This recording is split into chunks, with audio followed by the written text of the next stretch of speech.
Today's episode is Classic Caillou gets in history class right answers correctly and gets ungrounded. Enjoy the show. Okay class, today we will be doing some history. So get out your history folder and get out your pencil cases. I already took out the history folders and pencil case. Good. Now let's do some history.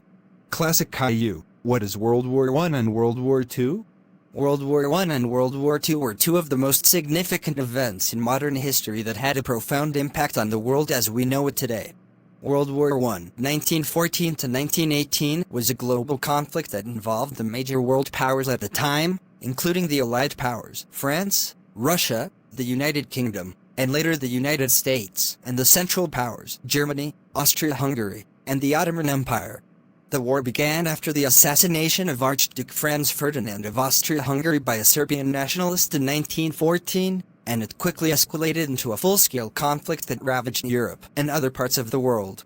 The war ended with the Treaty of Versailles in 1919, which imposed harsh reparations on Germany and redrew the map of Europe. World War II, 1939 to 1945, was an even larger conflict that involved the majority of the world's nations, including the Allied powers, United States, United Kingdom, Soviet Union, China, and others, and the Axis powers, Germany, Japan, and Italy. The war began after Germany's invasion of Poland in 1939, and it soon spread to other parts of Europe, Asia, and Africa. The war ended with the unconditional surrender of Germany in May 1945, and the atomic bombing of Hiroshima and Nagasaki by the United States in August 1945, which led to Japan's surrender and the end of the war. Both World War I and World War II had significant political, economic, and social consequences that reshaped the global landscape. World War I led to the collapse of empires, the emergence of new nation-states, and the rise of totalitarian regimes. World War II resulted in the creation of the United Nations, the beginning of the Cold War, and the establishment of the United States as a superpower. The wars also had a profound impact on culture, technology, and science, and they continue to influence the world today. Good job Classic Caillou. Now Caillou, what is illegal blockades?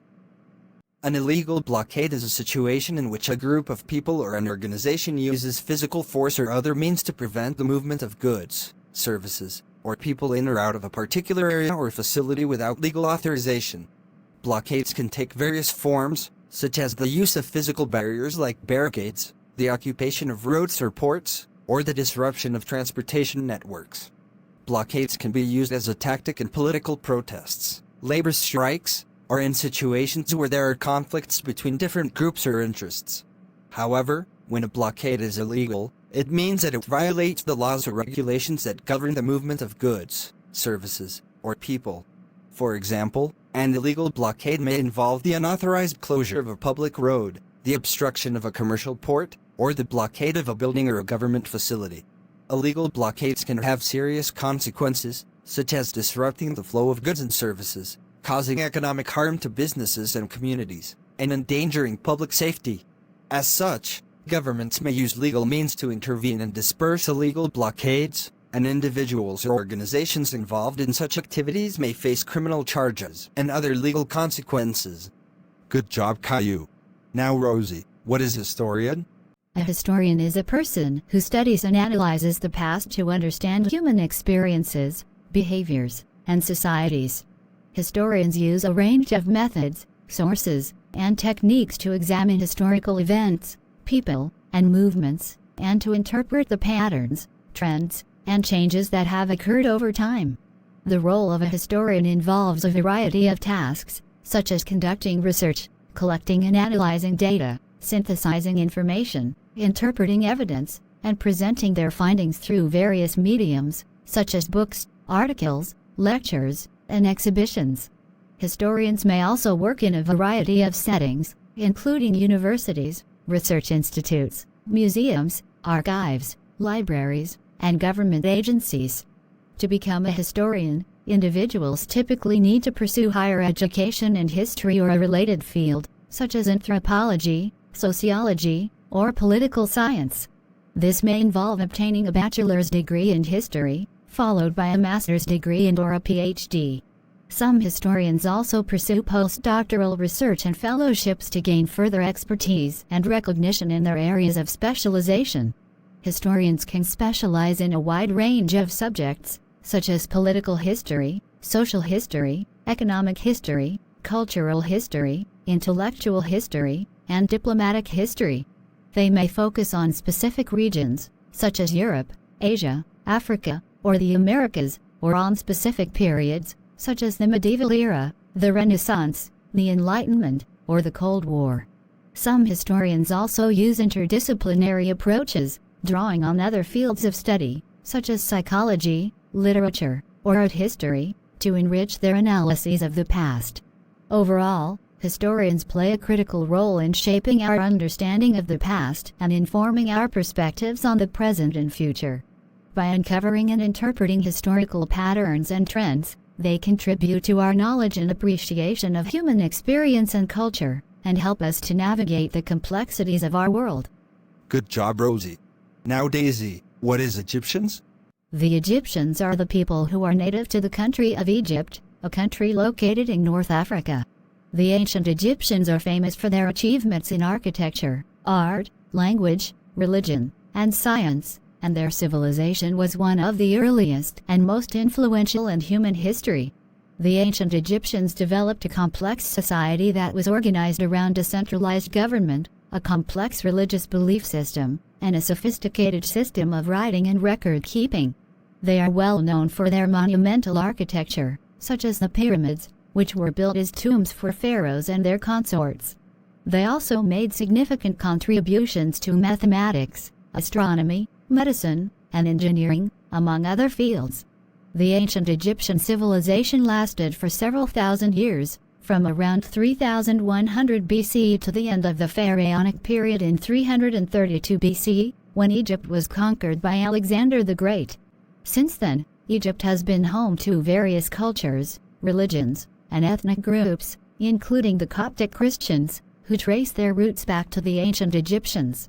Today, Egyptians are a diverse group of people who represent various ethnic, linguistic, and religious backgrounds.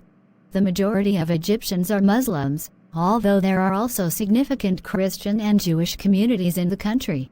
Modern Egyptian society is shaped by a variety of factors, including its history, geography, politics, and economy, and it continues to evolve in response to changing global trends and local challenges. Good job, Daisy. Now, Cody, what is Saudi Arabia? Saudi Arabia is a country located in the Middle East, covering a large portion of the Arabian Peninsula. It is one of the largest countries in the region and has a population of around 35 million people, most of whom are Muslims. The country is known for its oil reserves, Islamic heritage, and unique cultural traditions. The official language of Saudi Arabia is Arabic, and Islam is the dominant religion. The country is home to the two holiest sites in Islam, the cities of Mecca and Medina, which attract millions of pilgrims from around the world each year.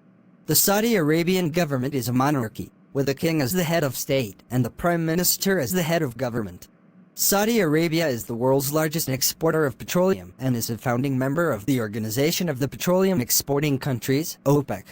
Oil revenues have been a major source of income for the country, allowing it to invest heavily in infrastructure and social programs. The Saudi Arabian economy is highly dependent on the oil and gas sector, but the government has been working to diversify the economy in recent years. Efforts to develop non-oil industries, such as tourism, manufacturing, and services, have been implemented in order to reduce the country's dependence on oil revenues. Saudi Arabian society is known for its strict adherence to Islamic customs and traditions. Women are required to wear the abaya, a long black garment that covers the entire body, and are also subject to various restrictions on their behavior and movements in public. However, the government has recently implemented a series of reforms aimed at loosening some of these restrictions and promoting greater gender equality. The country is also known for its conservative social values, with strict prohibitions on alcohol, drug use, and premarital sex. The Saudi Arabian legal system is based on Islamic law, and punishments for crimes can be severe, including the death penalty. In recent years, Saudi Arabia has been a major player in regional and global politics, with a significant role in the ongoing conflicts in Syria and Yemen. The country has also faced criticism from the international community for its human rights record and its involvement in the murder of journalist Jamal Khashoggi in 2018. Good job, Cody. Alright, class. That is the bell. Class is over. You can go home right now. And except for Classic Caillou, go to the principal's office right now, because you need to get some celebration rewards for your graduate. Hi, Classic Caillou. What brings you here into my office? Okay, here's the truth to tell you. I got in history correct answers at class without causing any trouble. Good job, Classic Caillou. I can't believe you got in history correct answers and get graduated from school. That's it, you are graduated forever. Go home right now, while I will call your parents. When Classic Caillou got to his house. Hey Classic Caillou, I just got a call from your principal said you got in history correct answers right. That's it. You are ungrounded forever. Now go to your room and you can use your desktop to play games when you want. Yeah.